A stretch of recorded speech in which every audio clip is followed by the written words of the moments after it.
Seems that barely a few months go by without some serious flooding around the UK. We're with volunteers at the Severn Area Rescue Association who know only too well how devastating flooding can be. Well, these guys can be called out any time of the day or night, and that's why it's so important that they're here today on the River Wye in Monmouth, taking part in some flood rescue training. Kevin is one of the volunteers here. Good to see you, Kevin. Look, I know your work is wide in its breadth and you're involved in a whole range of search and rescue scenarios, but how much of that now is flood rescue? Increasingly, quite a substantial amount. Over winter, last year there were 29 shouts for flood response. We've been working quite hard to increase our capacity. So there's more flooding, and that means you're on the water that much more, which means that this training is really important. So just tell us what we're looking at.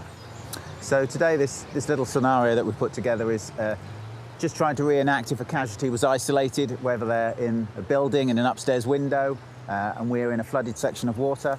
The water there, the outside of that river, that's where the fastest flow is, but the stanchions are creating eddies. There's unknown hazards under the water. So the boat operator has to go in, testing the water depth, getting an established contact with the casualty, and then he'll perform a friction lock up against the hard standing of the bridge. At which point then we'll deploy a rescuer. They'll have a conversation with the casualty, organise the COVID PPE and get them aboard. Yeah, just tell us, we noticed that they've got visors on and all the PPE equipment. How much more difficult has that made the job? It has made rescue operations, especially in water, significantly more compromised. Not only do we have to have face masks, but we have to use eye protection.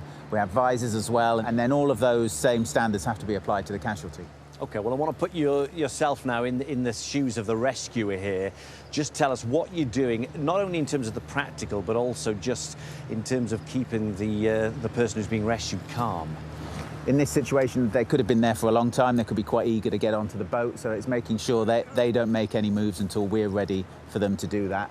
And is this the most risky part now, whilst you're getting the person you're rescuing into the boat, that final step of rescue? Yes, definitely. We have a prop running. That's a hazard in itself. So the point at which something could go wrong is that transfer between whether they're in a building and onto the boat. There you go. And as you can see, the person who's rescuing is now getting into the boat as well. I suppose you train for these scenarios, but you hope you never have to use them. But people do take risks, don't they? So what advice do you give to members of the public when they're faced with these scenarios where roads are flooded where normally they would just be passing by? Yeah, it's all about hidden hazards. So even when we're being deployed to shouts and we have to go from one part of the county to another, we actually have to geographically check for the highest ground because most of those roads are already flooded. Inevitably, we do have to pass through floods, and along the way we can actually find abandoned vehicles. And just the fact that there's no one trapped inside isn't necessarily a solution because those people may not have made it home. So that becomes a rescue en route to the rescue. OK, so many different things to think about. One final question, why'd you do it? It's a satisfaction. So we're all volunteers. We all come from different walks of life.